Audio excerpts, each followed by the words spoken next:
everybody, and welcome to Season 2, Episode 23 of History's Great... 24, even. My God, I'm behind even on myself.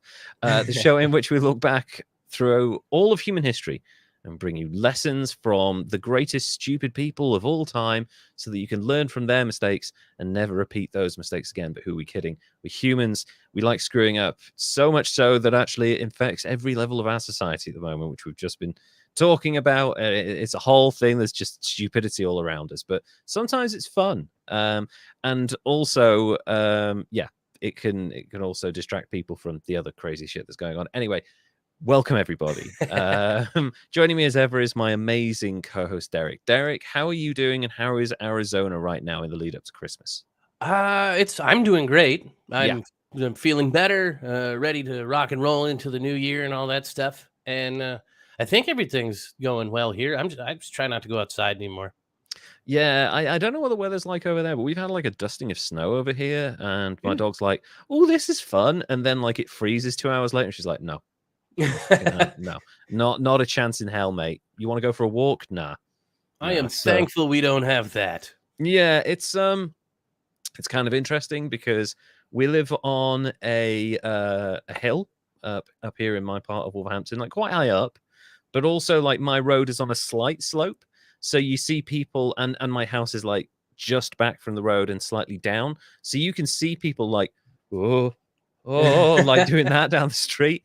And it's kind of, I want to go out and ice the pavement, but that's not my job. That's the local council's job. And it's I'm just waiting for someone to fall over in front of my house, and I'll be like, right, we'll have to go outside and do first aid and call an ambulance. And it'll invariably happen because more people are out on the streets this year than they were compared to last year. Well, see, there's a difference in our little sides of the world. You say you want to go out there and ice the sidewalk, and I'm thinking you're out there pouring water, waiting for somebody to slip and fall, laugh your ass off. And I'm like, I could get behind that, but down a hill that might be dangerous. That might be a bit dangerous, but no, I want to sorry, did I say ice the sidewalk? I want to salt the sidewalk, grit it, and we have we have gritters that do that, but not always the most effective in the world. So but yeah, things are going well over here, and I guess we should talk about the comment that we had. The thing is, we had it ages ago. I didn't actually check the community stuff. It was from the middle of May. I think it was May 14th, and I can't remember the exact quote now, but it was basically, I'm pretty certain it was an American person because it was on the episode with Andrew Jackson, the very first episode we did. They listened to it and they heard me knocking Andrew Jackson, who died 178 years ago, and they were like, "Well, how dare you," in an American accent, "how dare you insult our presidents? Go after your own." So I will exclusively be focusing on British presidents, which don't exist. Thank you to the Wilsons for that joke. They came up with that one. You should focus on British presidents. But as a result of that comment, I have taken it to heart. We are open to constructive criticism on this podcast and suggestions. We really encourage suggestions. We've had a couple, Tycho Brahe. There was another guy I've got in the works who was suggested by someone. And we are open to constructive criticism. However, fuck that guy. I'm going to do an American president today because of this. So, yeah. And just to point out, we will get to more British politicians. We've done 2, 1, maybe 1. We did the abdicating. We did the abdicating king. We've done the Welsh politician, and I think Margaret Thatcher's son. Yeah, we've done Mark Thatcher, who was never anything more than a screw up. Really, he wasn't an actual politician. But we will get to more British politicians because, by Christ, there are so many stupid British politicians out there. But yes, mine today will be an American politician, just for our friend out there who's like, "Get you, America, love it or leave it," kind of thing. Just like, fuck you, I'll cover who I want, you prick. And also, as I was going to say, I guarantee that wasn't someone young. That was like an older person who's like, just like, "Oh God, how dare this foreigner insult my guy." He's on money. I know, exactly. So, the guy's on money. He should be held to account. So Well, and this is the thing too. He says we're bashing, and I said we equally bash everybody, but oh, then yeah. we're not bashing on anybody. We're pointing out areas of improvement so that we can. Exactly. You have to remember as well that this is just a lot of the time. Yes, we are pointing stuff out, and we are having a bit of a laugh about it. But this is just for fun. This is just two guys talking to a few hundred people every week. We're not really out here trying to kind of attack anyone or like start a culture war. This guy's been dead for nearly 200 fucking years, and most people from that time considered him an asshole. So I don't think I'm taking a particularly controversial stance saying that Andrew Jackson, a man who murdered 14 people before he got into office, is a bit of a prick and an idiot. So there we go. Rant over. I felt like it was fair, and to be Yeah. honest, when we did that episode, I was like, "Huh, I never thought about it that way." Yeah. So, and you taught me stuff about Andrew Jackson too with the swearing parrot thing. Didn't know that. I didn't dig that up in my research. So yeah, that's the best part. I know. Andrew Jackson taught his parrot to swear, and at his funeral, it had to be taken away because it was like motherfucker. So yeah, all of that out of the way. We appreciate the constructive criticism and the notes. But if you want me, a foreigner, to do something that you don't particularly like, if you want me to stop doing something that you don't like, the worst thing you can do is to tell me to stop doing it, because I will double down just to spite you. So yeah, Derek, who is your idiot this episode? Okay, please? So it seems like lately I've been focusing on recent idiots, Sure, yeah. hot button topics every now and again, just which because worked really nicely. Our episode performed really well. Yeah. Well, I hope it performed really well. I haven't gotten any hate mail. No, not yet. But Andrew Jackson fans are fucking furious. But the white nationalists, not so much this time. No, too busy hating on everyone else. So I decided I was going to go way back in the Wayback Machine and get a historical idiot. Nice.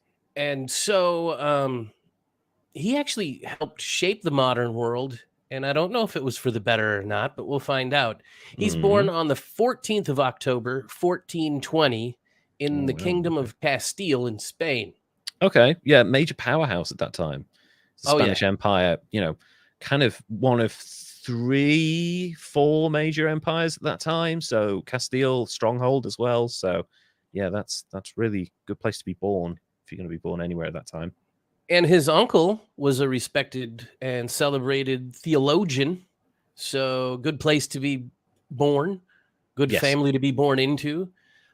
His mother actually converted from Judaism to Catholicism before he was born. Wow. And at a very young age, he entered the local San Pablo Dominican monastery and became a zealous advocate of the church orthodoxy. Wow. He earned a solid reputation for his learning and piety, and quickly was promoted to prior of the monastery of Santa Cruz in Segovia? Stegovia. Segovia. I suck at words. Segovia. No, that tracks. Yeah, that works. Okay. Yeah. I kept thinking Sarajevo, and it's not even close. So anyway, this guy's not in that place. He's at Santa Cruz of Segovia, and it was around that time he meets the Princess Isabella I, who, later goes on to rule the country. That's right. The two of them become really close. They have a religious and ideological rapport, and he's actually her regular confessor and personal advisor. Okay, that's interesting. So, wow, he's made a really strong connection there. He did. So much so that it was kind of at his advising that she married King Ferdinand of Aragon in 1469. And he was president. Haha, look what you got me doing. He was present at Isabella's coronation in 1474. Right.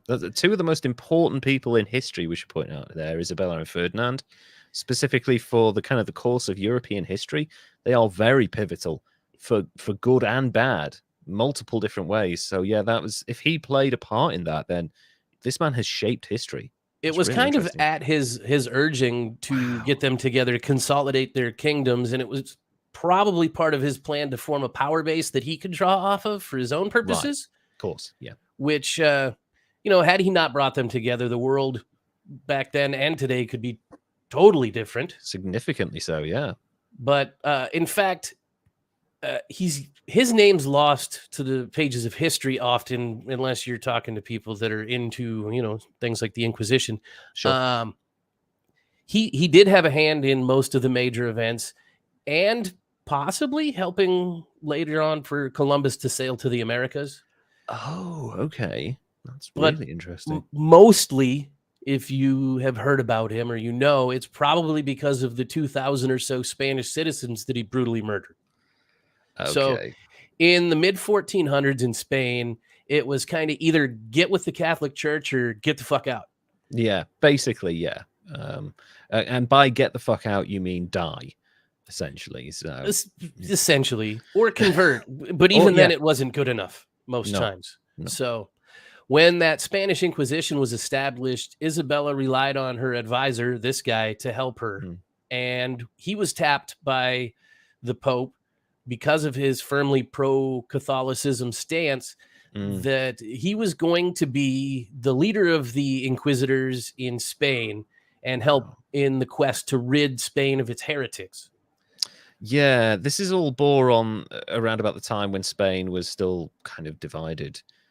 Because there was a caliphate in the south of the country and up to the middle of the country, really. And Isabella and Ferdinand were responsible for kind of expelling that part of the Islamic world from Spain. But yeah, I mean, this was a whole like power. A lot of people have said, it was brought from religious fervor, but actually a lot of it will have been a power grab to exert their authority on local establishments. Yes, swaying. Yeah, and in that they're expelling thousands of Jewish and Islamic people that basically they kick them out with just the clothes on their back. Basically, and if they wanted to convert but they took too long, then they were dubbed heretics and kicked out anyway. Because so you basically had to convert on the spot, more or less. Otherwise, you were done. Yeah, no panicky conversions. You gotta want to do it because we told you to, not because you're scared to. Yeah, because exactly. We told you to. It's like Russian elections in Ukraine. You've got to want to vote for us because of these 3 machine gun armed people. Yeah, not in spite of no, but because you love them and their weapons and what they'll do to you. So yeah. Anyway, so this guy goes on to ensure that the heretics are being properly expelled, and the Pope appointed him the Grand Inquisitor of Spain. That sounds very dramatic, doesn't it? The Grand Inquisitor. What if he got special robes? Well, see, and then they didn't even really know exactly what their powers were or what their rules were regarding to what they could or could not do. And he was one of the inquisitors that maybe took his job a little bit too far. Yeah, I feel like you have to have just a little bit of a guideline, just like a pamphlet, do's and don'ts of an inquisitor. If you're gonna hey, we've got an opening for the position of inquisitor, experience required, religious fervor, fanatic, maybe a bit of animal torture when you were younger. That's good as well. So here are the do's and don'ts. Oh no, wait, we don't have an official paper. Just do whatever the fuck you want. Just get rid of the heretics, please. And that's what he did. Yeah. And for the ones that he couldn't get rid of because they converted to Catholicism too quick and he deems them unfit, instead of totally getting rid of some of them, he starts making them wear garments with images of hell and flames and demons and dragons and snakes and all that stuff and walk around in that so everybody knows who they are. Yeah, it's Ed Hardy before it existed. Bloody hell. Another one of his big ideas on dealing with them was something known as the water cure, which is what we would call waterboarding today. And a lot of his victims for the water cure were often women who were seen by him and his inquisitors as the weaker and more likely to confess their sins. Right. Some of the other victims he would purify them in an auto de fe, or act of faith, where he burned them alive. Right. Purified to death, basically. Some of them he'd give the opportunity to confess, and they could Okay. avoid being burned alive. But that To just be meant hung. that he would garrote him before he lit him on fire, I guess. What the fuck? All in Oh my all, God. he oversaw the expulsion of over 40,000 Jews from Spain Wow. and almost as many Islamic people. He only allowed them to take what they could carry, forced them out of the country, or forced them into Christianity, or lit them on fire, or waterboarded them, or whatever, under the Yeah. guise of ridding Spain of heretics. Uh, but Princess Isabella's personal secretary recorded that it was roughly 2,000 people that he murdered over the course of his Spanish Inquisition. That's crazy. And yeah. when he died, it just passed on and kept going, because, as we know, it goes on for a lot longer than just 1498 when he passed away. But towards the end of his life, people started to actually complain, like it was a little bit much, and it got back to the Pope. So he retired to St. Thomas Aquinas Monastery in Avila, where he stayed until he died. And it was in 1498. But in 1832, right before the end of the Grand Inquisitor nonsense, his tomb was ransacked, and his bones were ritually burned in a auto de fe, or act of faith, which could have been retaliatory or honoring his memory. Nobody really knows for sure. It would be hard to know really what end they were on. I would imagine that desecrating a grave is probably, I mean, we talk about religious fanaticism and fervor and stuff like that, and that could possibly explain it, but I think that is more towards the end of disrespect, really, because you're not going to disturb the bones of someone who would probably have been made a saint at this point, without kind of doing it out of disrespect. So that's really interesting. Yeah, I don't know if you make a whole lot of just crazy murderer burner people saints, but I guess, whatever. Exactly. But that's actually all that I've got, and it's the story of the first Grand Inquisitor of Spain, Tomás de Torquemada. Wow, yeah, Tomás, absolutely crazy wild life. Obviously, we don't know a huge amount about it. First of all, I want to say hello to Olney. Long time no see, my friend. Hope all is well. Just supporting my country against France tonight. All the best, my mate. Olney, thank you so much for joining us. Olney was one of the people who used to watch my Twitch streams.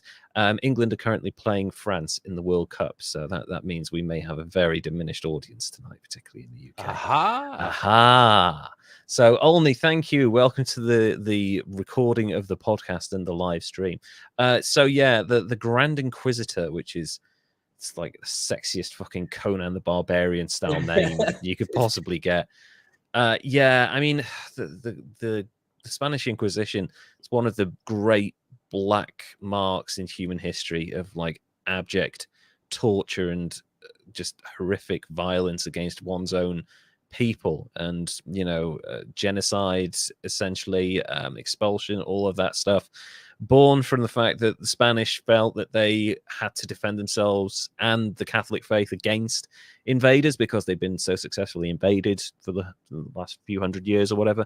So I feel like he took full advantage of his opportunity and ran with it, and I am sure that he benefited greatly from the horrific acts that he committed during the Inquisition. It wouldn't have just been, I'm doing this for the faith, I'm going to wear a hairsuit and not eat properly. No, he would have lived a high life as an Inquisitor. So, well, and as like one of the personal confessors of Isabella and Ferdinand. Yes, that man.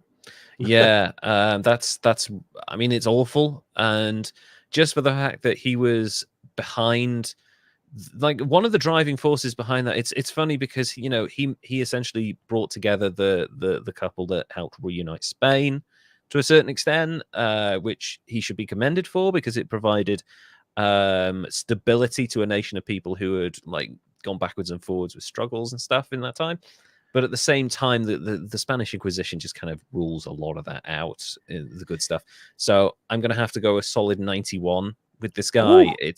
The Spanish Inquisition it's as close to human evil as you can get around that time, in the sake of, in the name of piety, which is the least pious thing you can do, murder and torture people. So. I swear the most insane, brutal things that happen in human history start out because somebody thinks they're doing something good for their beliefs. Yeah, and the evolution of that thought, or the kind of when you look at like you say, a terrible thing that happens, you have to look at where the foundation of the idea is from. The fear that it comes from, or the idea it comes from, is usually got a fundamental flaw that everyone in the process of coming up with the idea just sort of ignores or pretends isn't there.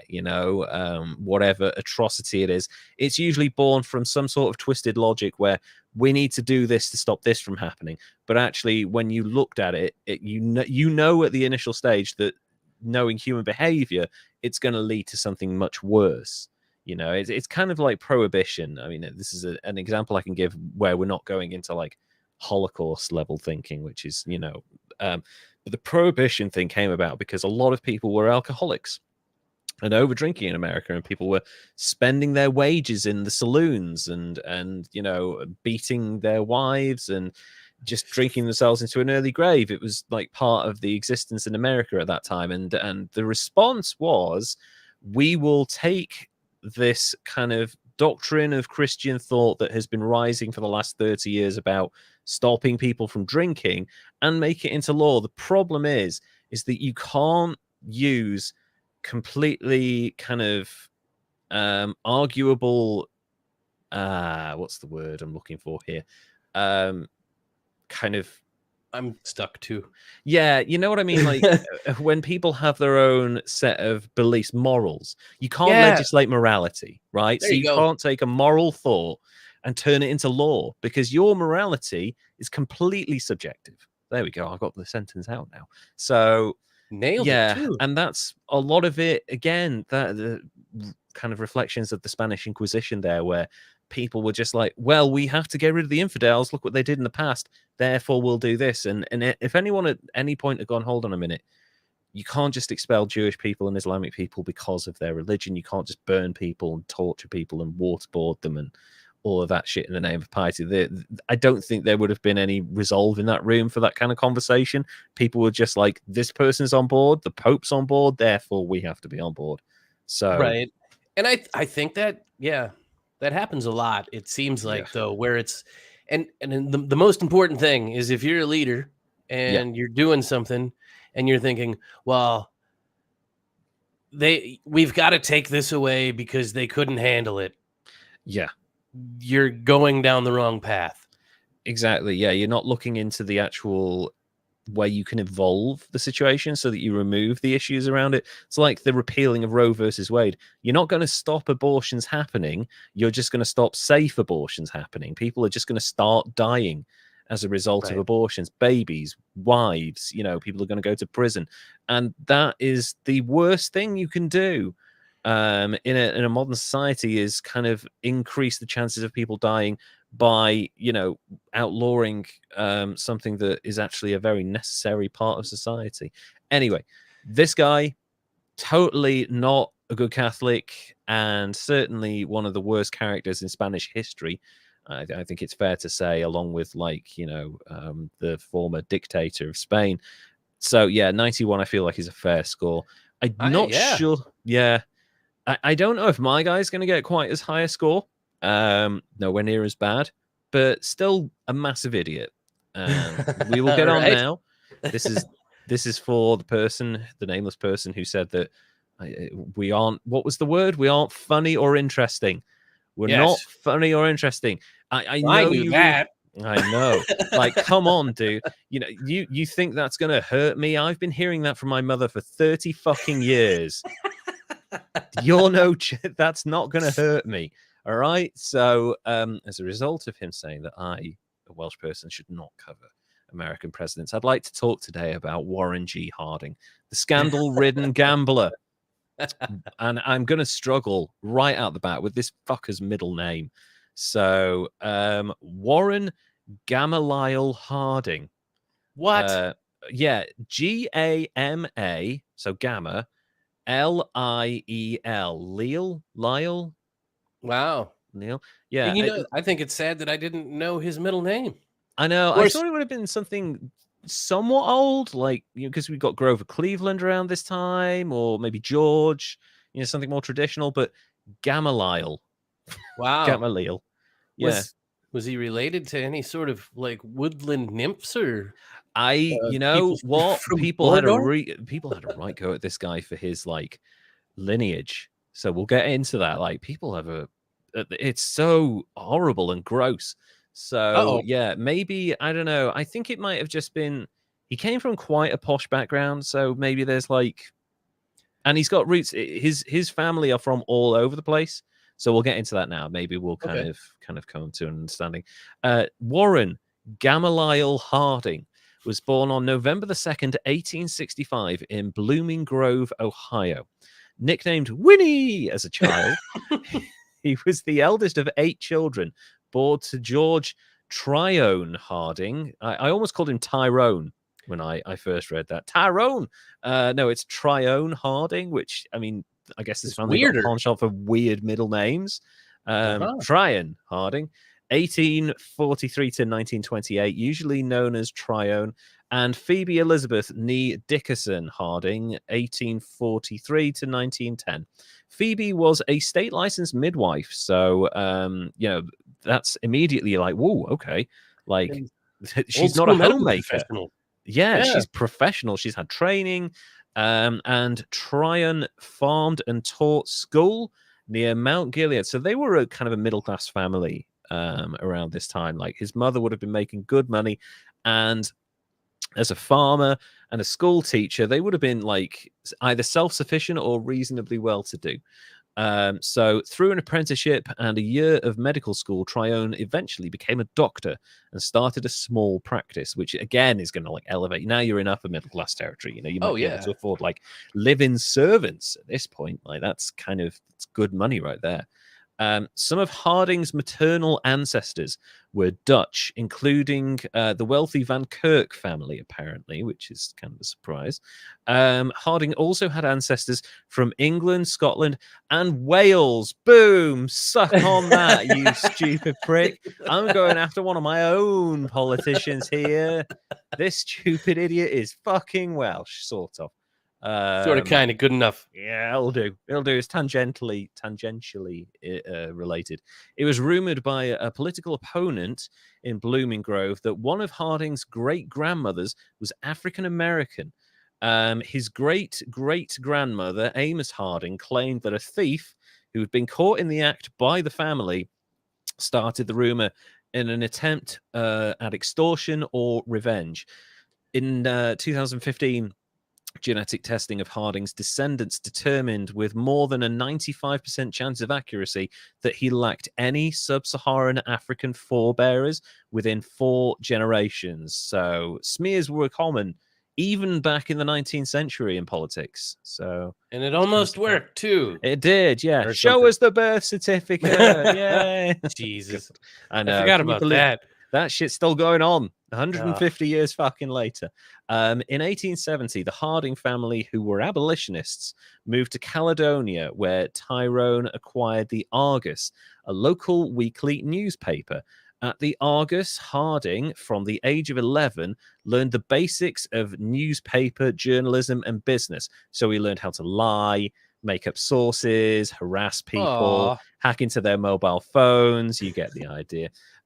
In Harding's youth, the majority of the population still lived on farms and in small towns. He spent much of his life in Marion, a small city in rural central Ohio, and became closely associated with it to the point where they're basically intrinsically linked. The city of Marion, Ohio, and Warren G. Harding are essentially one and the same at this point, and we'll get to why in a bit. But yeah, he's like, if you go to Marion, they basically renamed the place Warren Hardingville or something like that. So in Harding's youth, oh no, I've already got that. Warren Harding's rose to high office. When he got there, he spoke of his love for Marion and its way of life, telling the many young Marionites, I think they missed a big opportunity there. They could have They called themselves did. marionettes. You Mm-hmm. know, he told them that he had left and enjoyed success elsewhere, while suggesting that the man, once the pride of the school, who had remained behind and become a janitor, was the happiest of all of his graduating class. He loved cleaning other people's shit. He was so happy in his position in life. He's Hey, like, to yeah, each their own, I suppose. yeah, I sure. probably Yep. wasn't so happy though. All the yeah, and actually, if you find out a bit more about Warren Harding, he has a penchant for ridiculous bullshit.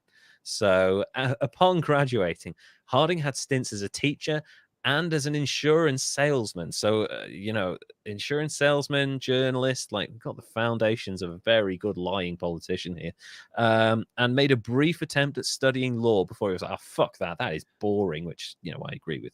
He then raised $300, equivalent to $9,500 in 2022 money, in partnership with others to purchase a failing newspaper, the Marion Star, the weakest of the city's 3 papers, and it's only daily. Can you believe, like, How many people they have in Marion? They have 3 papers. I know, I'll get to the population later, but they only had like 30,000 people living there. And you've Wow. got 3 papers. That's like marijuana dispensaries in Oregon I towns. know. I was going to say, like, you can walk down the street in Colorado and go to any one of 10 dispensaries or something like that.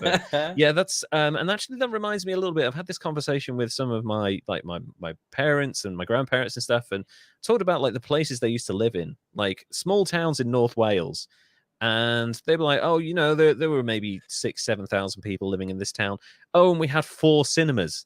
Like, really? Do you Wow. need 4 fucking cinemas for 7,000 people? Like, yeah, we didn't have a lot to do. So Yeah, but I mean, yeah. if you think about that, that's 4 different family businesses. Oh, exactly. Yeah. And they were all like single screen cinemas. We're not talking like multiplexes now. They would all show different films. They'd show like 4 during the day and stuff. And I get why these small places had as many different businesses as they had, because they had to be self-sufficient. You couldn't just get in your car and drive like 18 miles to the local supermarket or whatever it is. You had to have something within half an hour's walk of your house so that you could like feed your family, basically. So Yeah.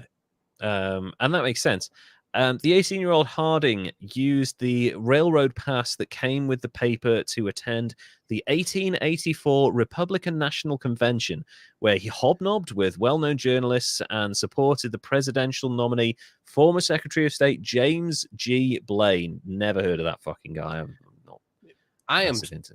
Yeah. horrible at American history. I had it all in here to pass tests, and then I just kind of I used to wandered be able off. to speak multiple languages, and then learned how to drive. That pushed that some knowledge out, and learned about wrestling history. That pushed some stuff out. So there's a finite amount of storage space in your brain, folks. Just learn the important stuff.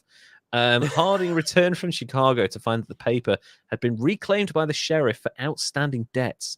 During the election campaign, Harding worked with the Marion Democratic Mirror and was annoyed at having to praise the Democratic presidential nominee, New York Governor Grover Cleveland, who won the election.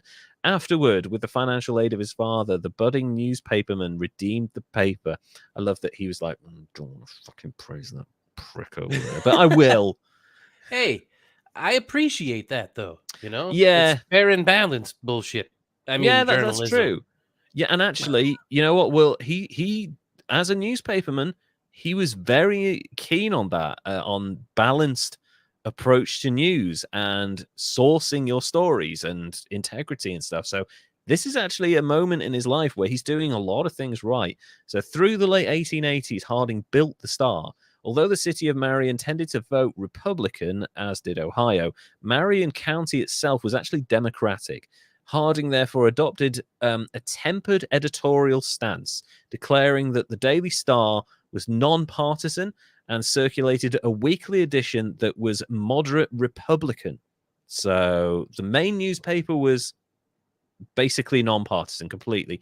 And then the like Saturday edition or Sunday edition was like moderate Republican. And when we say moderate Republican, we're essentially talking about the America that most people would describe as moderate Republican until 10 years ago when everything went completely insane. So you think of older Republican conservatives. So, that's essentially what he was going for. He was going for the church going, family values, kind of American Small dream. government. Yeah, business. small government. Yeah. Free market. Kind of what you would think is a traditional Republican lifestyle, which is how I experienced the majority of America, because it was a little bit more to the right of what I was used to. Well, actually a fair bit more than in Wales, but in Britain as a whole, because Britain's quite conservative. Wales is very socialist. And whenever I go to America, especially in the late 80s, early 90s, I was a bit like, oh, those don't seem to like gangster rap for some reason, and don't seem to like this and stuff. It was a little bit more Republican and stuff, but at the same time, not intensely so, I would say. Okay. So yeah. That's just from an outsider's perspective. It was probably very different for people who lived there. And so the policy attracted advertisers and put the town's Republican weekly out of business. So of his two competitors, he's already done away with one of them. So that might be the wrong direction. Yeah, exactly. According to his biographer, Andrew Sinclair, the success of Harding with the Star was certainly in the model of Horatio Alger, or Alger. He started with nothing, and through working, stalling, bluffing, withholding payments, borrowing back wages, boasting, and manipulating, he turned a dying rag into a powerful small-town newspaper. A lot of those things aren't stuff that we should be celebrating. When you're like, hey, here's your wages. Can I have a little bit back? A little bit short this week. Fuck you, that's mine. It's horrible. No, fuck that guy. Yeah, honestly, that bums me out, man. He had success, but he had to fuck people over to get it. That makes exactly. And like he's like, I'm all for integrity. I'm all for journalistic integrity. I want a non-partisan approach to the news, which is what the news deserves, in my opinion. You cannot take a political stance on the news. The fact should be something that speaks for itself. However, he's gotten there by like dodging payments and not giving people money and taking it back from them, and that I just fuck that. Much of his success had to do with his good looks. Apparently he was a very good looking young man, although I can't find any pictures of him except when he's like older and looks a bit like is it Sam, who's that guy, that kind of actor who's got like gray hair and a big mustache? Sam, from the ranch, Sam Elliott. Yeah, there we go. That's it. Yeah, it looks basically like that guy. And I don't know if he had a deep voice. We have no recordings, but if he did, then you got the whole package of arousing housewives right there. His good looks, affability, enthusiasm, and persistence. But he was also lucky, as Machiavelli once pointed out. Cleverness will take a man far, but he cannot do without good fortune. Now, this is his biographer, Andrew Sinclair, who's saying this now. I would not have quoted Machiavelli because people like to lean on Machiavelli as some sort of political genius. But in truth, he was a failed statesman who spent his dying years in exile writing sycophantic letters to powerful men and fucking his way through the Italian countryside. That is Machiavelli. I've read the history about this guy. He's not that fucking clever. He's a bit of a dick. One out of three ain't bad. Like, yeah. I mean, going through the countryside, plowing every woman in sight. that's sowing your wild seed around, and as long as they're down. Hey, if they're down, that's their business. And we will get to why using Machiavelli and his poonhoundery as an example is probably not a good thing to use when you're talking about Warren G. Harding. The population of Marion grew from, I was completely off by a significant margin, 4,000 people in 1880. They had three newspapers. Kind of booming there, though. Yeah, that's booming. 4,000 people in 1880. To twice that in 1890, increasing to 12,000 by 1900. So, wow, this is a big population explosion right there. This growth helped the Star, and Harding did his best to promote the city, purchasing stock in many local enterprises, which is great because he's a successful local guy. He's kind of supporting local business. I like that. I just hope he's not trying to turn it into his town, which does sometimes happen, when It someone can go owns that way. everything. Yeah.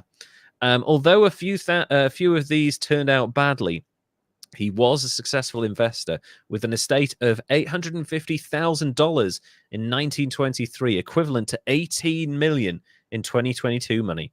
That's not bad. That's It's not no bad. billionaire. It's no billionaire. Although Better than I I'm doing. think kind of like by 1923 standards, so you're talking 850,000 is a shitload of money in 1923, especially when you've got like the Great Depression on the horizon. However, you have people like John D. Rockefeller floating around, who is a literal billionaire in the 1920s, and he's like, there was just less of them holding on to it. Yeah, there's like 2 billionaires in the entire world instead of like some fucker on Twitter and someone over here investing money and some guy owns a computer business, and someone's riding dick rockets into space. According to biographer John Dean, Harding's civic influence was that of an activist who used his editorial page to effectively keep his nose and a prodding voice in all of the town's public business. That is kind of ominous to me a little bit, Sounds Mr. Burnsy. Doesn't it? Like you're using your newspaper to kind of form general opinions for the people in the town. That seems propaganda-y. It does, doesn't it? And that's going to carry on. He became an ardent supporter of Republican Governor Joseph B. Foraker. He is the only U.S. president to have had a full-time journalistic training. So that's the start of Warren G. Harding's career and life. I'm going to skip over his early political career, but basically here are the highlights. He stops working at the newspaper because he keeps getting health issues from the stress of actually kind of trying to dominate the town and investments and stuff. And he keeps having kind of what he would call like fainting spells and stuff like that. But it turns out that it was kind of cardiac related. Oh. But yeah, he tries multiple times to get elected until finally he gets into the House of Representatives in the 1890s. He was involved in the Ohio state leadership stuff in the early 1900s, and his newspaper helped to build up his mates and smear his opponents. And he's now forming ties with other journalists who are cribbing from his stories in the Star, which is great. He allegedly used his connections in the press with rags like The Menace and The Defender, which do not sound like newspapers you should be reading. No, it sounds a lot like yellow journalism type papers. Like those far right papers. Yeah. I get mailed these now, and I fell for one for a second. I'm like, oh, a newspaper, and then I'm like, wait a second, why are all these articles written by the same son of a bitch? And why do they not like Jewish people? It's in this country we just get junk mail. I never get like the BNP's newsletter through my letterbox. Like I never get anything. Somebody like put me on a list. Oh shit, that's annoying.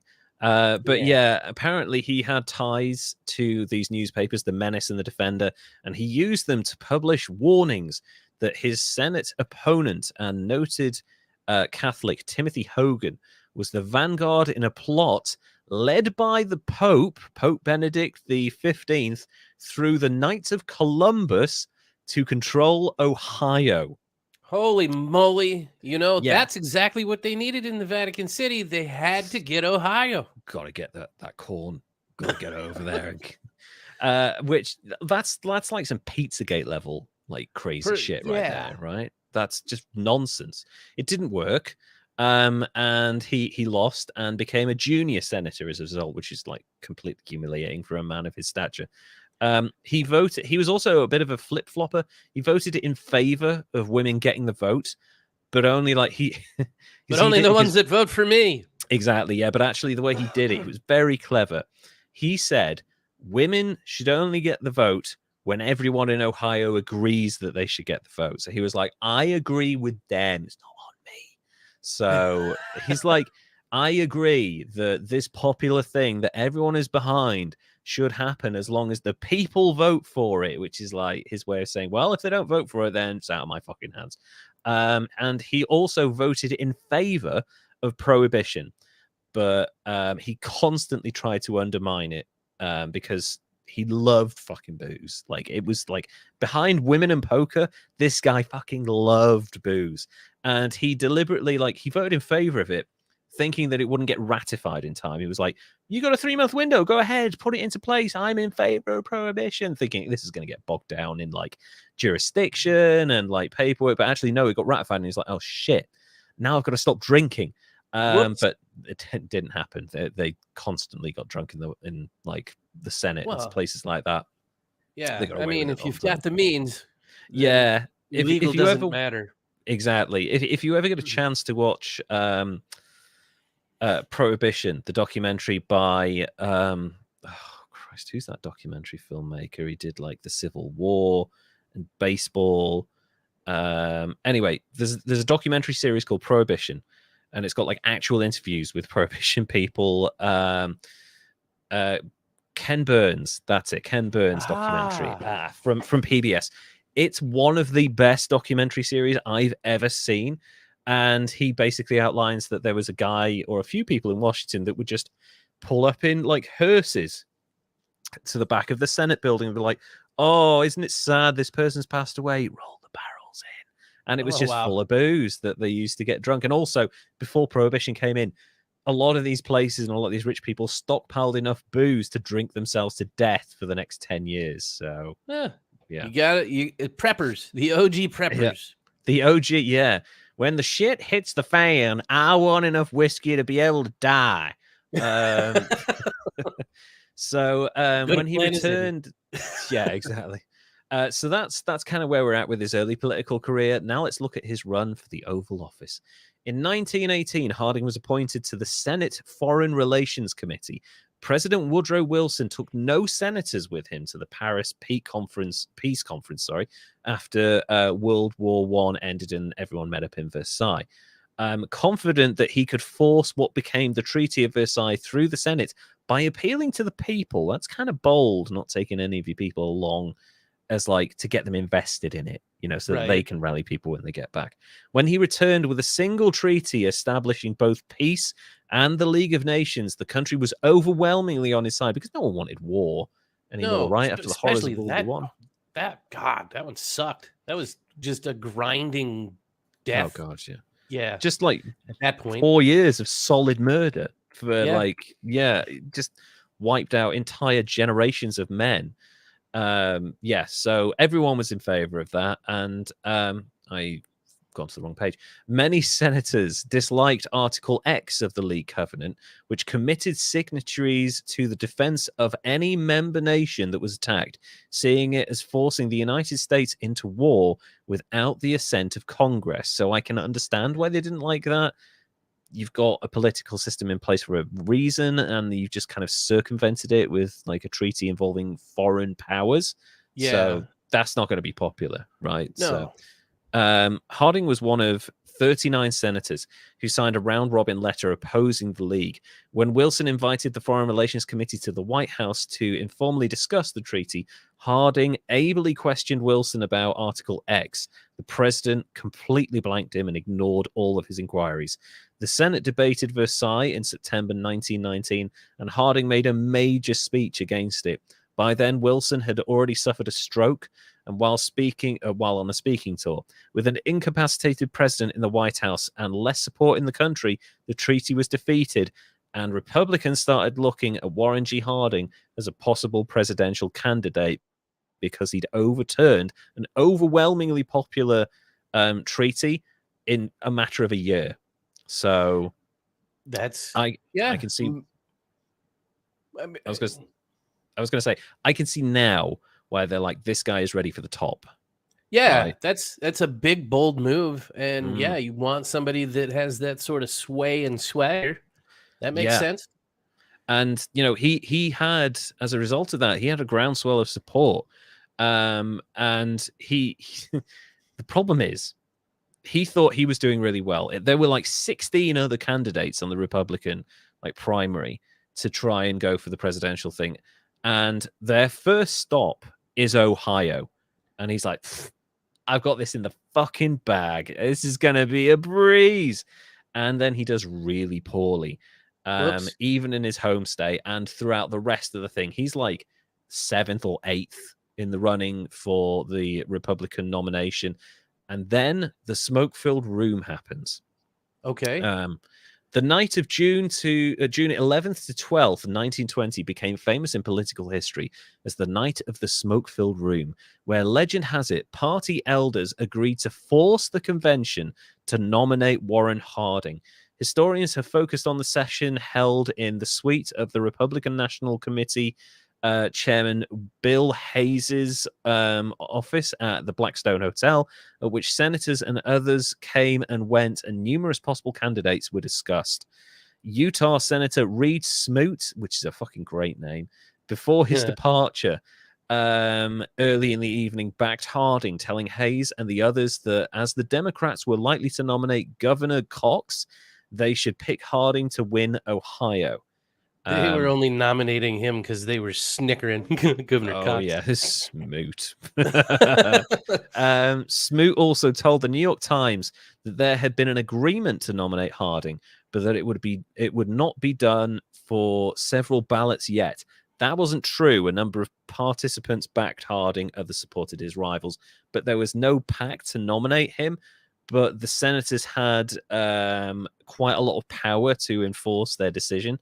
So 2 other participants in the smoke-filled room discussions, Kansas Senator Charles Curtis and Colonel George Brinton McClellan Harvey, close friend of Hayes, predicted to the press that Harding would be nominated because of the liability of other candidates. So, yeah, even because he'll smear them. Yeah, he's got newspaper friends, and he's like, he might be a poonhound, and he might like poker, and he might like booze, but these fuckers, oh my god, the shit they're into. It sounds so dodgy. This whole like smoke-filled room thing. Yeah, it was different than I expected. I mean, it's the wrong kind of smoke-filled room, I imagine. Then, well, exactly. A lot of I other think great stuff could have happened. The other smoke-filled room, if you're hotboxing. They signed the peace treaty. There was world peace. Everybody ate then pizza. They just got really hungry. Just really hungry. Like, oh, we signed that now. Who's fucking hungry? But yeah, it feels like the Republican Party at this point is playing Kingmaker with Warren G. Harding, and they're like, this guy, we can control this guy, you know?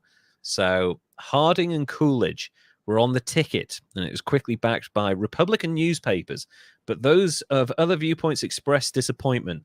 The New York World found Harding the least qualified candidate since James Buchanan, viewing the Ohio senator as a weak and mediocre man, which I think they were jealous of his good looks. And they also said he never had an original idea in his life. That's a bit harsh, but you'll see why that might have been a fair thought in a little bit. The William Randolph Hearst newspapers called Harding the flag bearer of a new senatorial autocracy. It starts, you're like, flag bearer autocracy. Like, oh, okay, that's what they're doing. They're kind of being harsh. The New York Times described the Republican presidential candidate as a very respectable Ohio politician of the second class. Ouch. Which is, the most 19th century backhanded compliment I've ever heard in my entire life. Harding chose to conduct, this gets really interesting. Harding chose to conduct what's called a front porch campaign, like McKinley in 1896. Some years earlier, Harding had remodeled his front porch to resemble McKinley's, which his neighbors felt signified presidential ambitions. He built out his porch and made it like Greek columns, made it all very flashy. You could fit press on it. You multiple different people. You got good camera angles, stuff like that. Super politicized advertising, campaigning. Yes, campaigning. Yeah, exactly. It's like he is preparing himself. So you kind of, I mean, obviously he had great ambitions, so it's not out of the ordinary to say, well, he was probably like, he thought eventually he was going to get some office that he would need to have a photo opportunity on his porch. But like, you know, the whole Kingmaker thing kind of feels like maybe he knew in advance. And he was like, quickly build the porch out. Jesus. Right.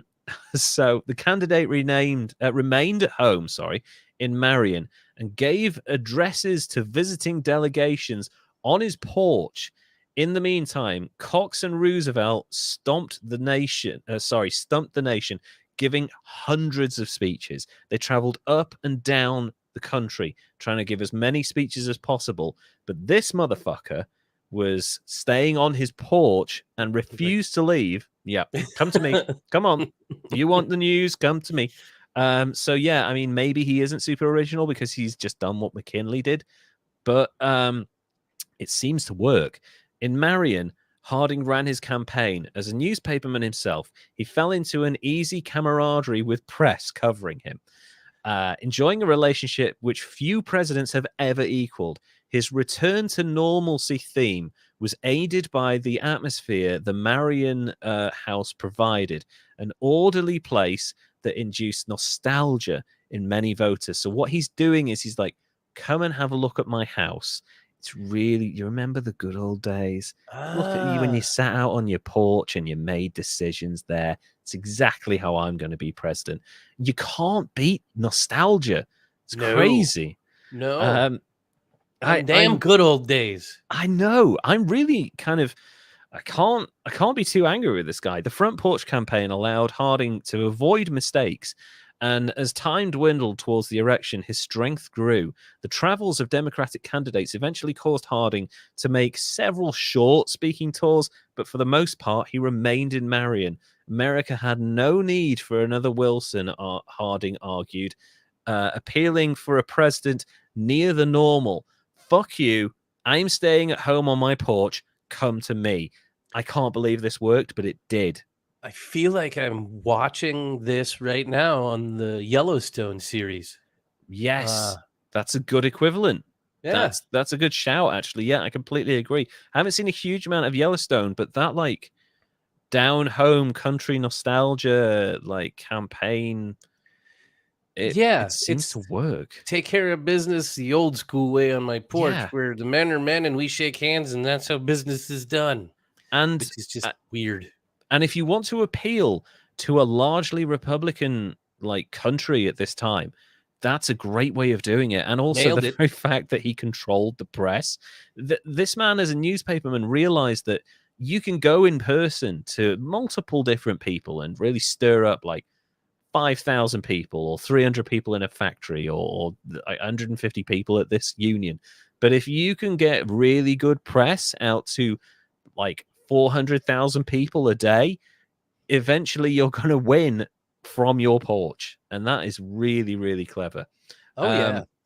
He didn't have an awful lot else going for him, though, unfortunately. Harding's vague oratory irritated a lot of people. McAdoo, a political opponent, described a typical Harding speech as an army of pompous phrases moving over the landscape in search of an idea. Sometimes these meandering words actually capture a straggling thought and bear it triumphantly, a prisoner in their midst, until it dies of servitude and overwork. Fucking roasted. Wow. I know. That's a great put down. God, there's been a few presidents that could nail that, though. One recently. Yeah. Oh, yeah. Like the idea of talking until you arrive at a point. It's great oratory, great speech givers. They have so much power. But the greatest example, I think, of this is Lincoln's Gettysburg, right? The Gettysburg Address that famously he gave, it was literally 2.5 minutes long.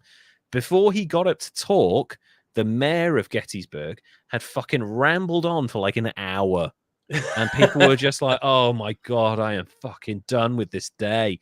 And then this like charismatic guy gets up and 4 and blah, blah, blah, just like 2.5 minutes. And everyone's like, that was amazing. And he walks off stage and he's like, mic drop, bitch, that's how you do it. So yeah, great orators. Usually political leaders are pretty good at talking, but not all the time. And it seems that Warren G. Harding was a bit of a rambler, really. and also it gets really bad. Clearly the Democrats got desperate because during the campaign, opponents spread old rumors that Harding's great-great-grandmother was a West Indian person, and the other black people, as they put it, might be found in his family tree. Harding's campaign manager rejected the accusations. Worcester College professor William Eastbrook, chancellor, publicized the rumors based on supposed family research, but perhaps reflecting no more than local gossip. Has there ever been an American election where race hasn't played a factor in it? I'm struggling to think of anything from the last 40 years. Really? No, it's always some part. In our lifetime, it's always been some sort of major part of American elections, and it's sad that it comes down to that, really. Cox received on election day, November the 2nd, 1920, few had any doubts that the Republican ticket would win. Harding received 60.2% of the popular vote, the highest percentage, since the evolution of the two-party system, and 404 electoral votes. Damn. That motherfucker crushed it. He absolutely destroyed that. Cox received 34% of the national vote and 127 electoral votes. Campaigning from a federal prison where he was serving a sentence for opposing the war, socialist Eugene Debs received 3% of the national vote. And he was never a serious threat, but love Eugene Debs. Man from prison.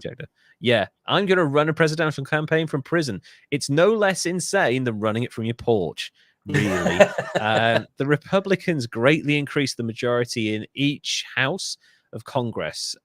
So you see, working from home actually does work, Elon. Get with the fucking program. Just let them work from home, you prick. Well, he's asking a lot of them to work from home now. You know, the ones that he fired. And then, wait, can you come back, please? Can you come back? It's like, I have some demands, Elon. I have some conditions.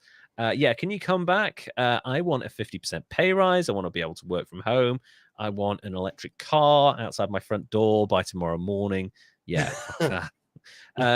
Harding was sworn in on March 4th, 1921, in the presence of his wife and father. Harding preferred a low-key inauguration without the customary parade, leaving only the swearing-in ceremony and a brief reception and bukkake orgy at the White House later on that day. I'm joking. That last part was me, although maybe not, given this guy. In his inaugural address, he declared our most dangerous tendency is to expect too much from the government and at the same time do too little for it, which sounds like it makes sense, but I don't think it does. Well, the beginning is the end and the end's the beginning. Yeah, yesterday's tomorrow is today. Our most dangerous tendency is to expect too much from the government and at the same time do too little for it. So it's like you only get what you give, sort of sentiment, I guess. Yeah, that kind of works. That makes sense, I suppose. Yeah, you've got to support the government, and then he goes ahead and just fucking dismantles it. Now let's get to his presidency. Some of Harding's policies included hardening his stance on the League of Nations, deciding the US would not even join a scaled down version of the League, which essentially ruined it. That was the end of the League of Nations at that point. He tried to enforce a massive disarmament policy, which worked, and most of the government ships that were used for military reasons were eventually scrapped, which in hindsight, you probably should have kept a few of them around, but saved money, I guess. So maybe we wouldn't have had to build so many in a few years. Exactly. Yeah, just hang on to that steel. Don't sink them. He worked to improve relations with Latin America and stopped, basically invading and massacring everyone in that part of the world. He reduced income taxes, which had been raised during the war, and an increase in tariffs on agricultural goods to protect the American farmer, as well as more wide-ranging reforms, such as support for highways, aviation, and radio. The tariffs will come back later. He really fucked up. You can't tariff wars Trump, they don't work. They never worked, and you just end up causing more financial problems as a result. He opposed a veterans bonus, which is kind of bullshit. He pushed massive amounts of deregulation, where he basically sold off an awful lot of the government's assets, and that led to a huge amount of corruption. All of these measures combined helped to turn the economy around from a recession to kind of a point where you can start rebuilding. So he arrested the decline of the economy, but it didn't start to immediately pick right back up. It wasn't like we're in the money again. It was a little bit slower than that. However, the 1920s were a time of modernization. For America, the use of electricity became increasingly common, and mass production of the motor car stimulated other industries as well, such as highway construction, rubber, steel, and building, as hotels were erected to accommodate the tourists venturing up and down the roads. This economic boost, combined with the lowering of taxes and federal spending, because he cut federal spending like down to the bone, helped bring the nation out of recession and slowly increased the economic state of the United States at the time. To improve and expand the nation's highway system, Harding signed the Federal Highways Act of 1921. From 1921 to 23, the federal government spent $162 million, equivalent to $4 billion in 2022 money, on America's highway systems, infusing the U.S. economy with a large amount of capital. So he cut back government spending in some areas, but spent the majority of it expanding the highways, which was a very wise decision at the time. It seems like he's doing some really good things. As presidents, yeah. I'm nervous, though, because I feel like good things like that might lead to something. Yeah. That's not so good. He proclaimed that America was in the age of the motor car, which reflects our standard of living and gauges the speed of our present day life. Here comes Speed Racer. He's a demon on wheels. Choo, choo, choo.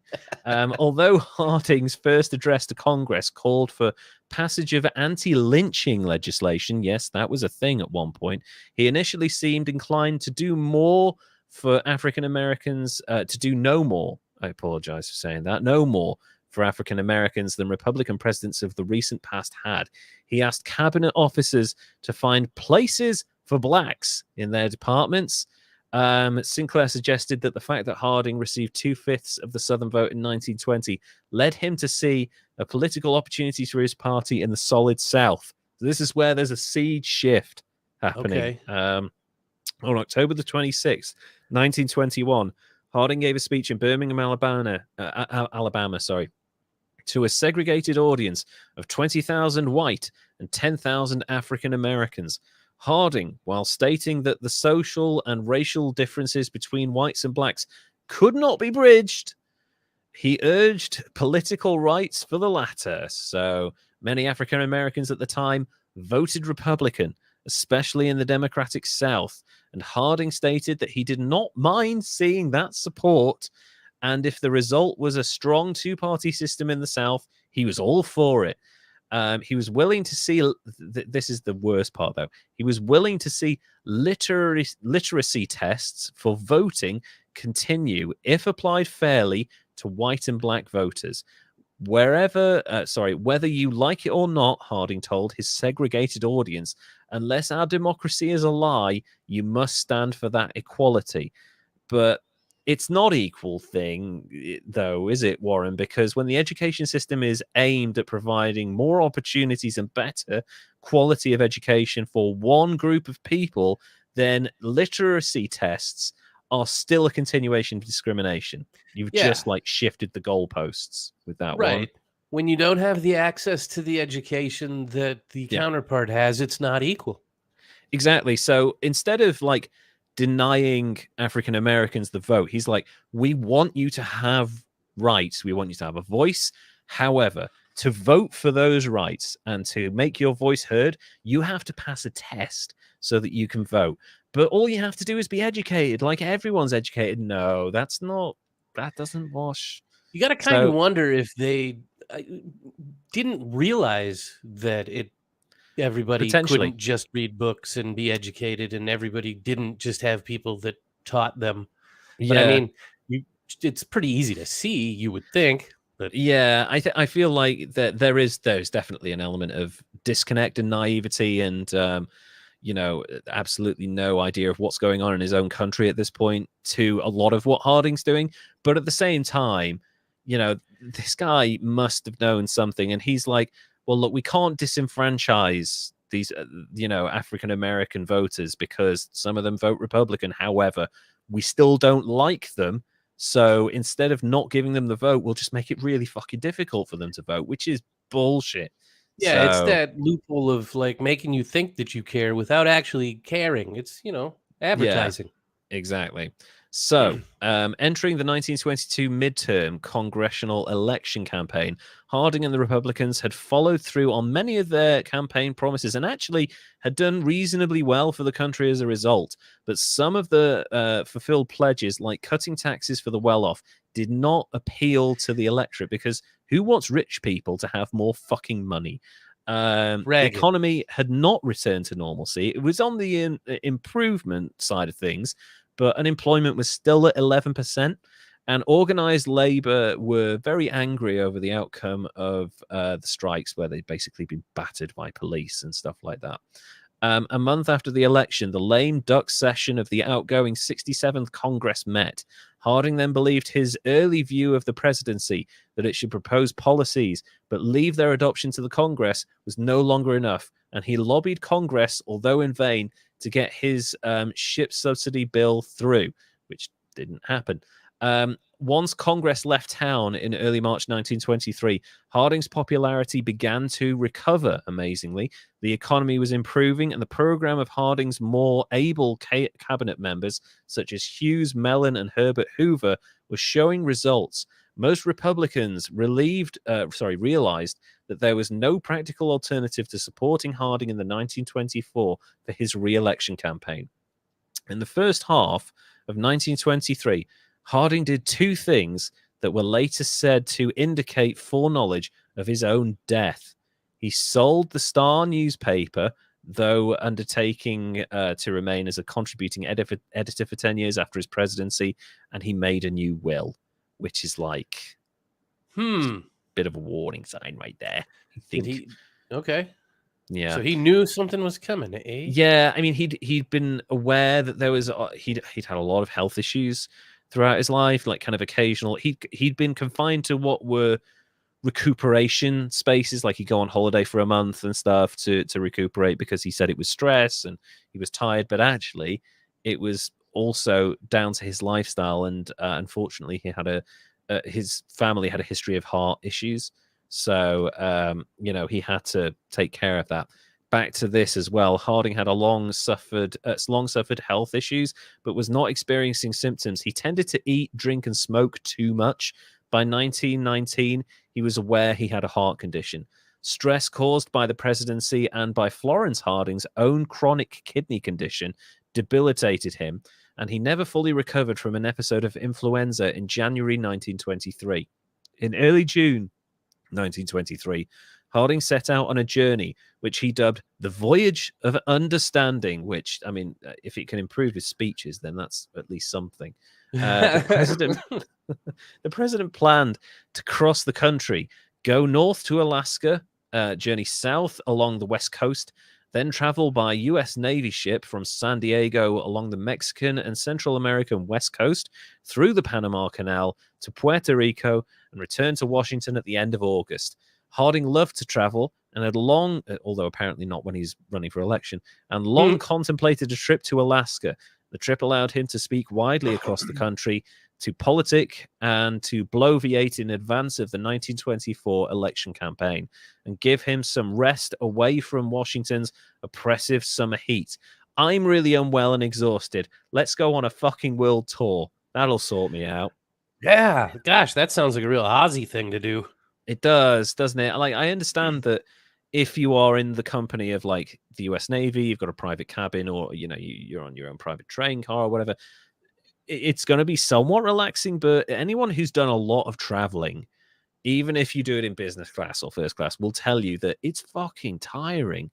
And if you're doing that nonstop for weeks and months at a time, and giving speeches and doing policy like via, I guess, like telegraph or whatever it would have been at the time, you're going to be tired, especially if you know you have a heart condition, you're always getting stressed, and your wife has a chronic kidney condition. The last thing you should be doing is touring the country and the various bits around the country. That's kind of crazy.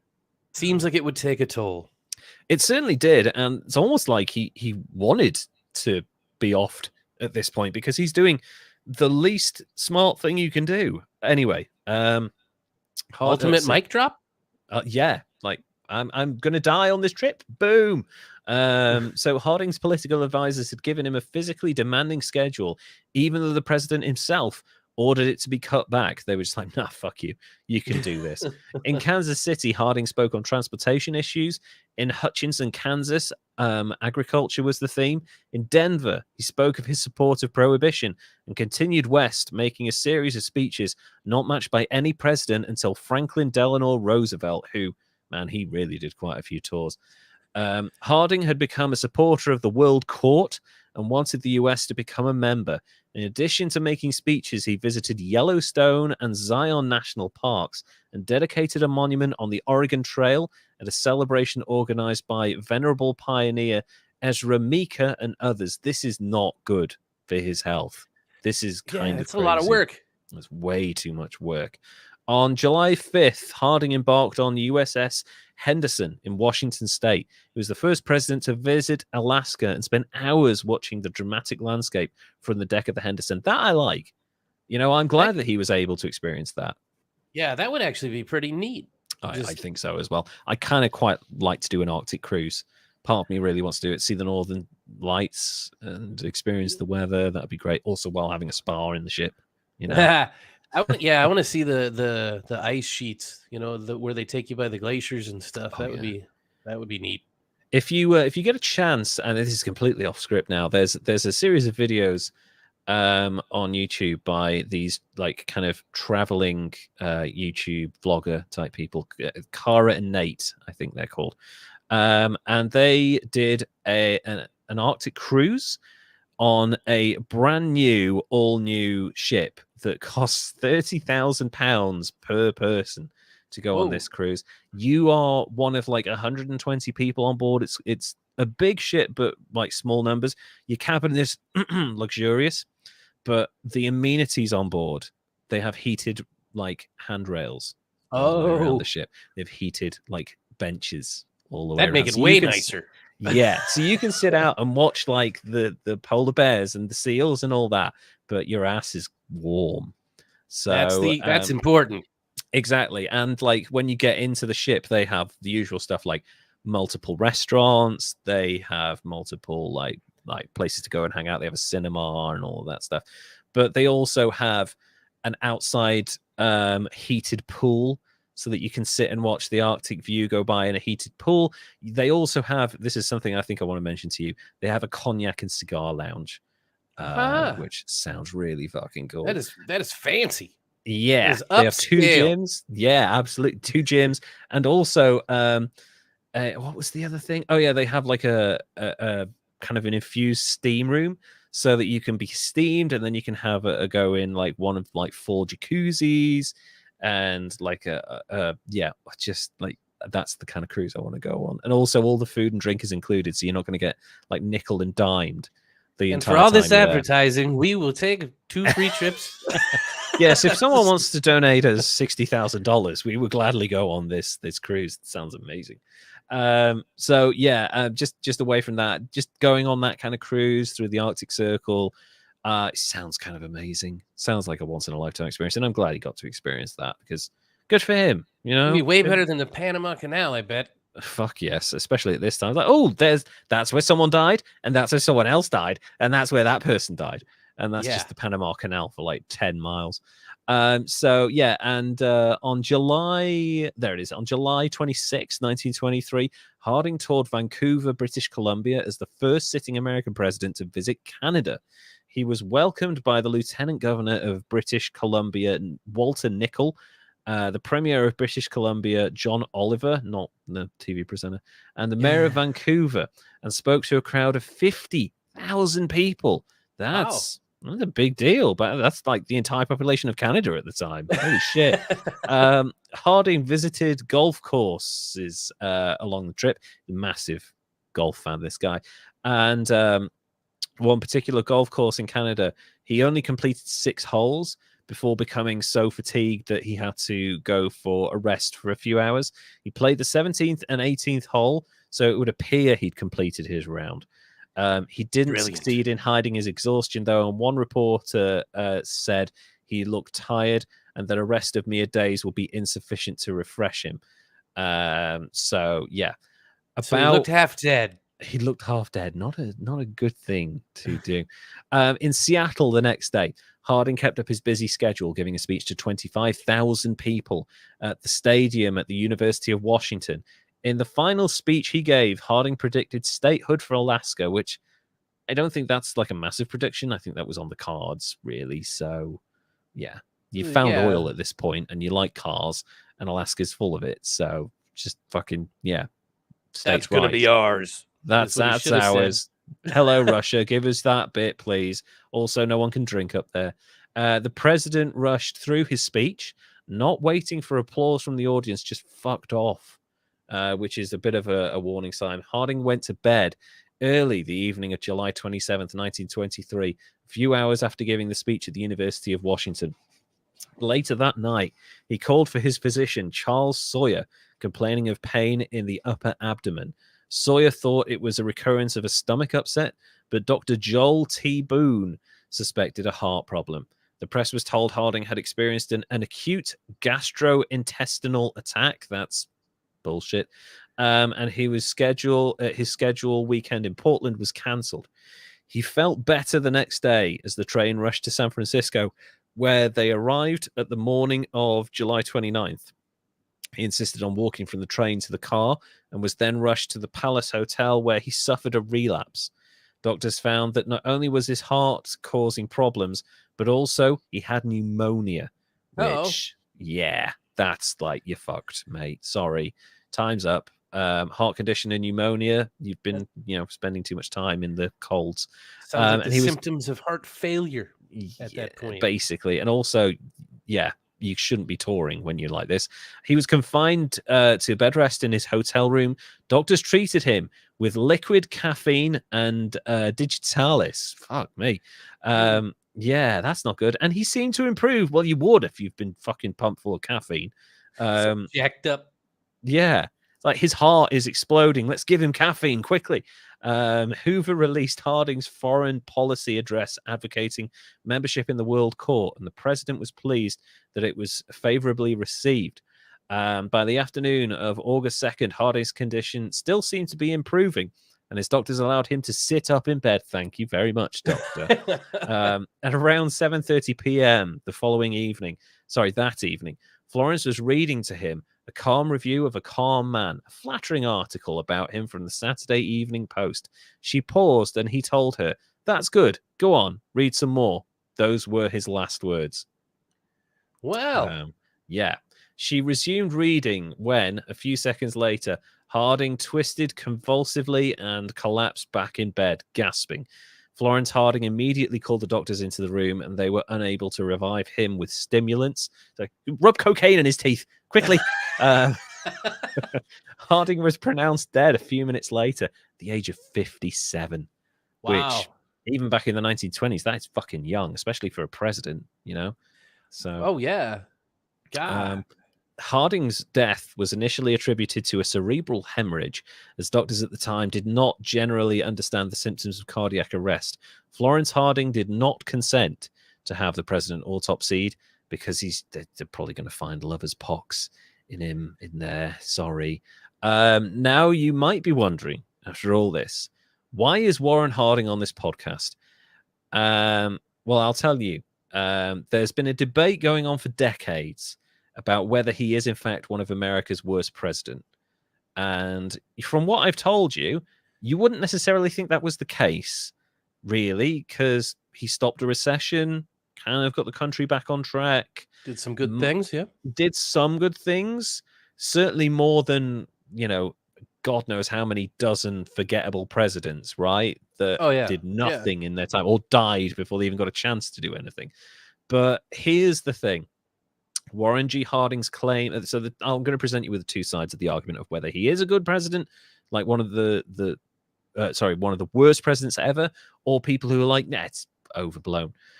So Warren G. Harding's claim to infamy rests on a spectacular ineptitude captured in his own words.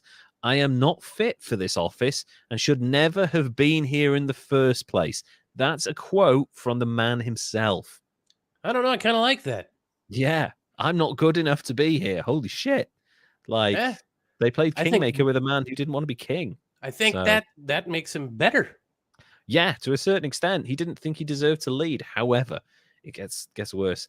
A former newspaperman and publisher who had a string of offices in his native Ohio, he was an unrestrained womanizer. Early accounts state that he had at least 40 extramarital affairs, noted for his affability, good looks, and implacable desire to please people. Or, unless they're African American, in which case he's not that bothered. Oh, he likes to please them, just not if it's inconvenient or bothers him any. Exactly. And if they're women, he definitely likes to please them. It was good, his father once told him, that he hadn't been born a girl because you'd be in the family way all the time. You can't say no. The man liked to fuck. Hey, you know, as long as it's all consenting. As long as it's consenting, that doesn't really matter. But yeah, like he basically like, and when I say 40 extramarital affairs, these weren't one night stands. These went on for months and years. Yeah, that's kind of not cool. Yeah, and it was like multiple women at any one time for months and years. So no wonder he would his have heart broke. I mean, yeah, no wonder his heart fucking exploded. He's doing a Tom Jones. He's got a woman in every different postcode of the country. Crazy. Harding should have said no when Republican bosses in the proverbial smoke-filled room, a phrase that originated with this very instance, made him their 11th hour pick for the highest office. He was so reassuringly vague in his campaign declarations that he was understood to support both the foes and the backers of the US entry into the League of Nations, the hottest issue of the day. So he couldn't, he was such a bad speaker, no one knew where he stood. So that's not good. Was it bad or was it good? Well, I guess it's smart, really, isn't it? No one knows where you stand, but they can draw their own conclusions, I guess, and vote for you if it's a good conclusion. Once in the White House, the 29th president busied himself with golf, poker, and his mistresses, while appointees and cronies plundered the US government in a variety of creative ways. Some served competently, like Charles E. Sawyer, the Harding's personal physician from Marion, who attended to them in the White House and alerted Harding to the Veterans Bureau scandal. Others proved ineffective in office, such as Daniel R. Crissinger, a Marion lawyer who Harding made comptroller of the currency and later a governor of the Federal Reserve Board. Another was Harding's old friend, Frank Scobie, director of the Mint, who Tranny and Wilson, who are his biographers, noted did little damage during his tenure. Still others of these associates proved corrupt and were later dubbed the Ohio Gang. He brought in his mates and they handed out basically contracts for under the table shenanigans. Most of the scandals that have marred the reputation of Harding's administration did not emerge until after his death. The Veterans Bureau scandal was known to Harding in January 1923, but according to his biographers, the president's handling of it did him little credit. Harding allowed the corrupt director of the Bureau, Charles Forbes, who'd stolen money, to flee to Europe, though he later returned and served prison time. Harding had learned that Doherty's factotum at the Justice Department, Jess Smith, was also involved in corruption. The president ordered his Attorney General, Harry Doherty, to get Smith out of Washington and removed his name from the upcoming presidential trip to Alaska. He's like, I don't want anything to do with this guy. Disappear him. Instead of arrest him and put him on trial and shove him in prison, it was get him the fuck away from my office, basically. Which I guess is one way of doing things, but it doesn't look good when you look back on it. It's uncertain how much Harding knew about Smith's illicit activities when he was handing out like contracts to people, like, "Oh, you want oil? Great, here you go, 10 grand, please." So yeah, it's uncertain, but the very fact that he made him disappear, I think that kind of speaks volumes, really, to the fact that he knew something. Yeah. So I have no trouble with my enemies, Harding once said, adding that it was his friends who keep me walking the floor at nights. So he knew that his friends were fucking him over. I'm pretty certain he knew what was going on. Probably shouldn't have those friends. I know, they ain't your friends, mate. Those are people that are just there to line their own pockets. You need to get rid of them. Almost a decade later, his former attorney general called Harding a modern-day Abraham Lincoln, whose name and fame will grow with time. That time is still a long way off. That's not happening. Other people maintain he wasn't so bad. Harding was traditionally been ranked as one of the worst presidents. In 1948 poll conducted by Harvard University historian Arthur Schlesinger Sr. conducted a survey of scholars' opinions of the president, ranking Harding last amongst the 29 presidents considered. He's gone up since then. He's now considered like 11th, worst, or maybe 9th in some polls. So, yeah, there's some people that were trying to be bad, I think. I know. And after 1948, we had quite a few dodgy presidents, really. He's also been last in many polls since, which Farrell attributes to scholars reading little but sensational accounts of Harding. Murray argued that Harding deserves more credit than historians have given him. He was certainly the equal of Franklin Pierce and Andrew Johnson, a Benjamin Harrison, or even a Calvin Coolidge. Maybe the case. In concrete accomplishments, his administration was superior to a sizable portion of those in nation's history. Kofi believes the academic lack of interest in Harding has cost him his reputation, as scholars still rank Harding as a nearly dead last among presidents. Biographer Eugene Tranny faults Harding's own lack of depth and decisiveness as bringing about his tarnished legacy. Still, some authors and historians continue to call for a re-evaluation of the Harding presidency. In The Spoils of War 2016, Bruce Bueno de Mesquita and Alistair Smith place Harding first in a combined ranking of fewest wartime deaths and highest annual per capita income growth during each president's time in office. Murray argued that Harding sowed the seeds for his administration's poor standing. In the American system, there's no such thing as an innocent bystander in the White House. If Harding can rightly claim the achievement of a Hughes in state or Hoover in commerce, he must also shoulder responsibility for a Doherty in justice and a Fall in interior. Especially must he bear the onus of his lack of punitive action against such men as Forbes and Smith. By his inaction, he forfeited whatever chance he had to maintain the integrity of his position and salvage a favorable image for himself and his administration. And it was the subsequent popular and scholarly negative verdict was inevitable, if not wholly deserved. So there we go. That's Warren G. Harding. And it's a difficult one, this. I appreciate that, because this man did a lot of good in a number of different ways, but at the same time, it's balanced, isn't it?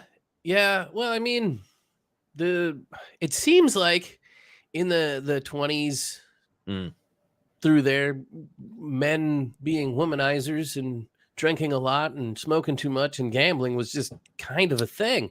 I mean, like you said, everybody was drunk all the time, so they had to do prohibition to fix it. Exactly, yeah. And also, we haven't really mentioned it. The 20s were called the Roaring 20s for a reason, right?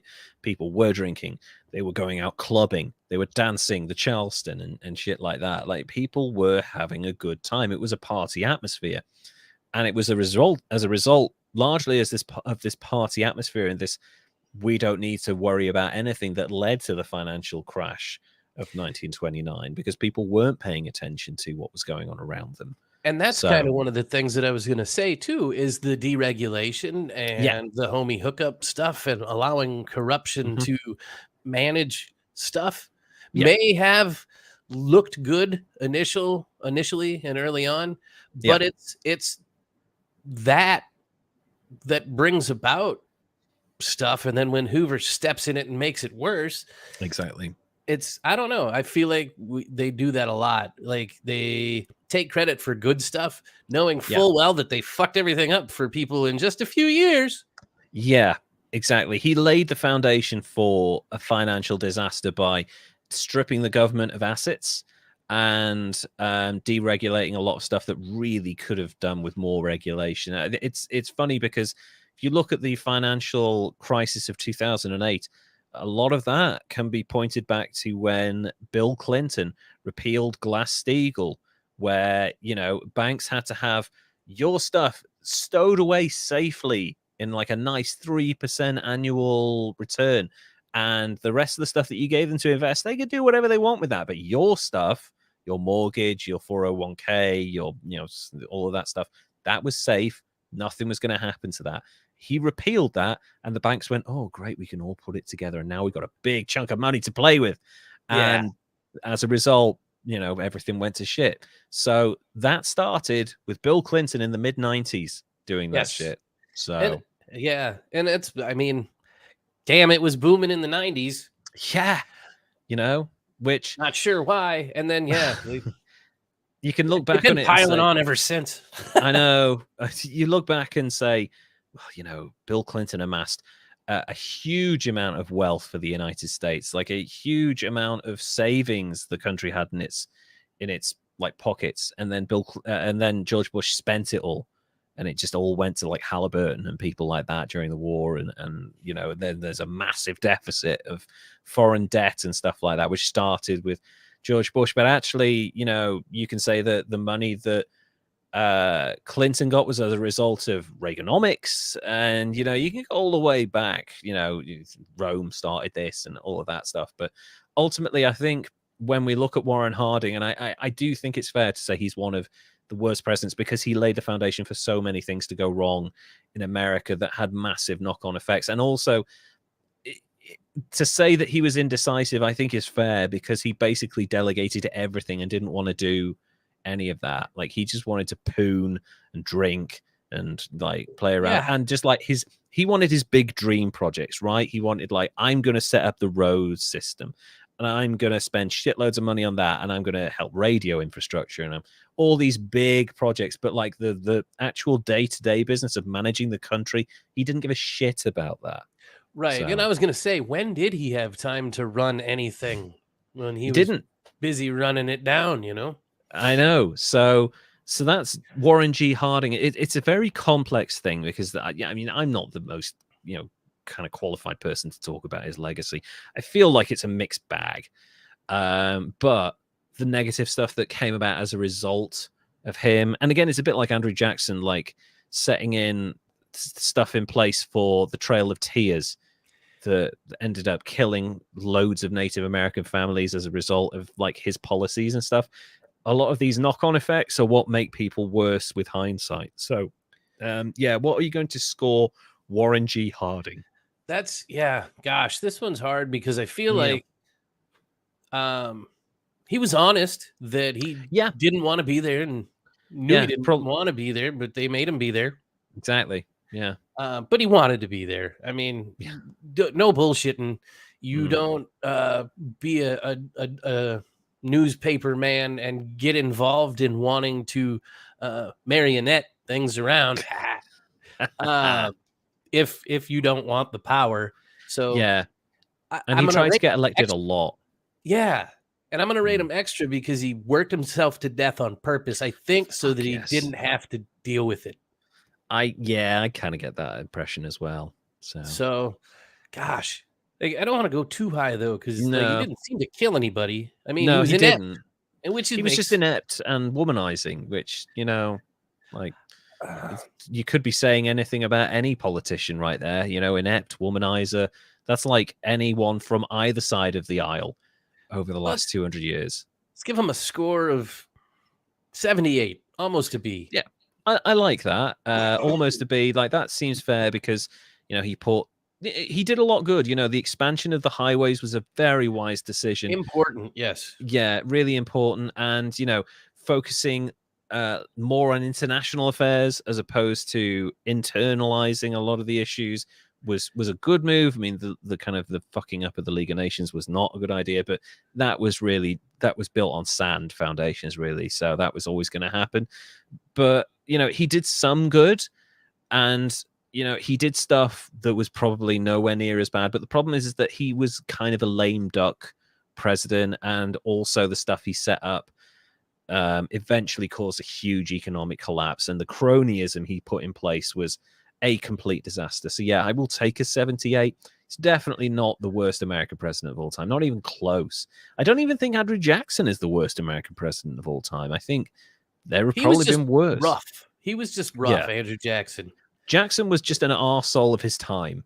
Yeah. Really, like you'd have gone back to that time, and if you'd lived in that world for say 10, 15 years, and you'd seen the kind of horrors that were around and how short people's lives were, I think you'd have looked at Andrew Jackson as like, oh, he's just like an arsehole. He's not like, he murdered people, but for the time, a lot of people were killers, Yeah, so, that's true. That is true.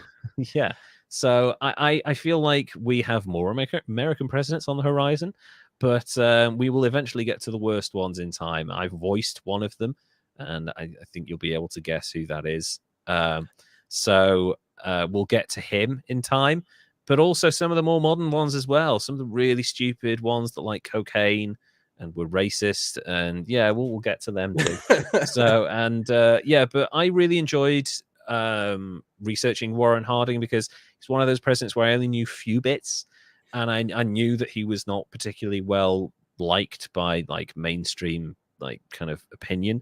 But I genuinely don't think he was as terrible as people made out. He was like standard run of the mill Republican for the time, like tried to take away government authority and power and tried to put it in the hands of private interests. But unfortunately, he did it in corrupt ways. So not that different.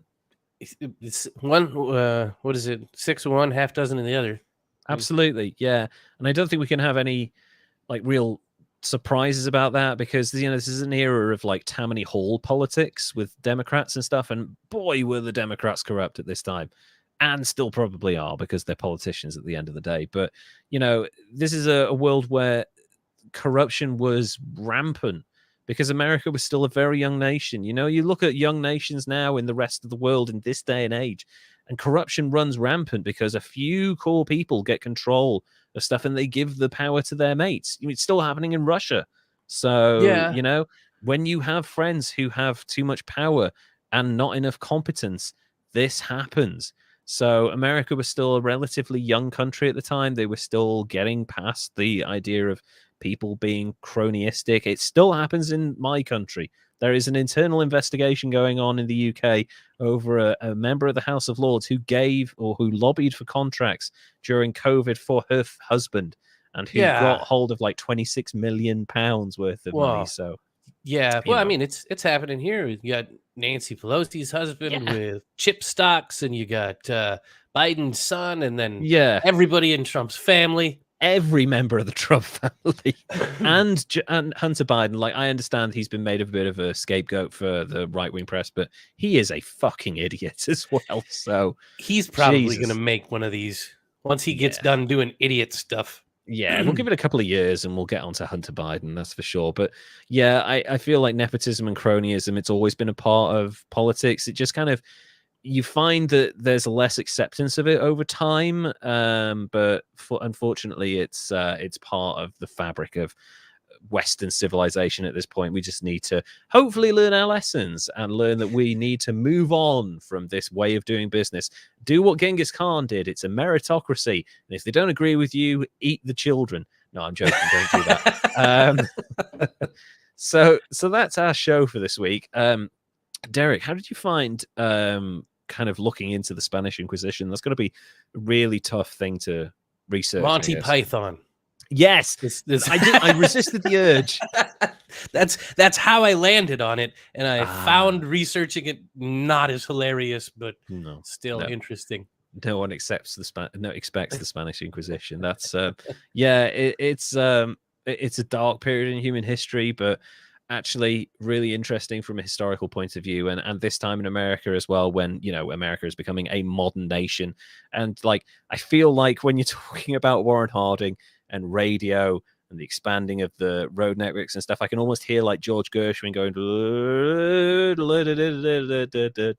it's like the start of that America that, like, okay, this is the world power right now, because they're building and you're expanding, and Alaska's becoming a state, Hawaii's going to become a state, and the central power starts in the early part of the 20th century, and he is part of that. So it was really interesting researching that time in history. Thank you guys so much. We are going to be live again tomorrow, although if you're listening to this after the fact, don't worry about it, but we're going to be live streaming again, because we're going to try and get to episode 50 as quickly as possible, because it's coming up to Christmas and we need to give ourselves a bit of a break and get ready for the next season.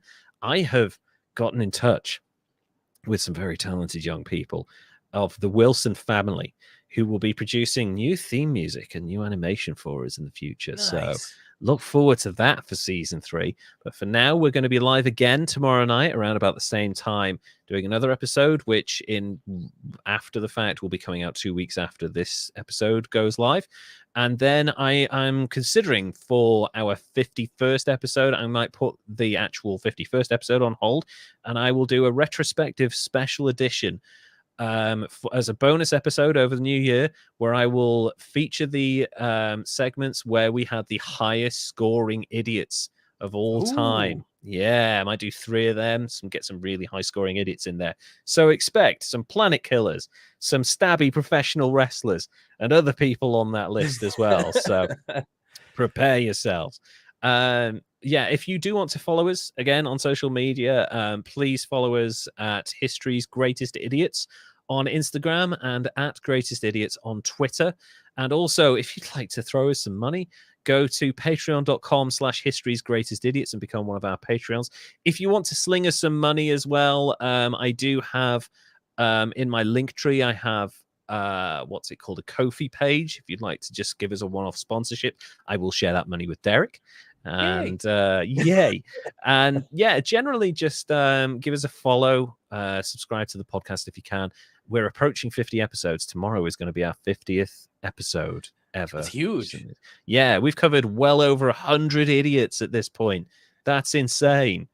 I'm surprised that initially I wasn't sure how many I was going to be able to do, and then we're humans. Yeah. So but I thought it was going to be limited, but I initially, when I was doing this, I was like, I can say, oh, we've done 100 idiots now, but actually we've done loads more, because we've done like couples. I did one couple from Hollywood. We did an entire Spanish men's basketball team. We did like an entire company at one point. So was it the whole crew of artists that built an apartment in a mall? Yeah, that crew of anarchist artists who decided to live inside a mall illegally for like 5 years or whatever it was. Those crazy bastards. Man, we've had well over 100 idiots at this point. It's been a really amazing ride. We're on nearly 19,000 all-time plays now. We're on well over 200,000 downloads, which is like just amazing. And next episode will be our 50th. So stick around for that. And then the episode after episode 50 will be our greatest hits, greatest idiots, I guess you could say at this point. But for then, until next time, Derek, would you like to say goodbye to everyone? Goodbye, everybody. We will see you again either tomorrow or in 2 weeks' time when the episode goes live. All right, take care, everybody. Bye now.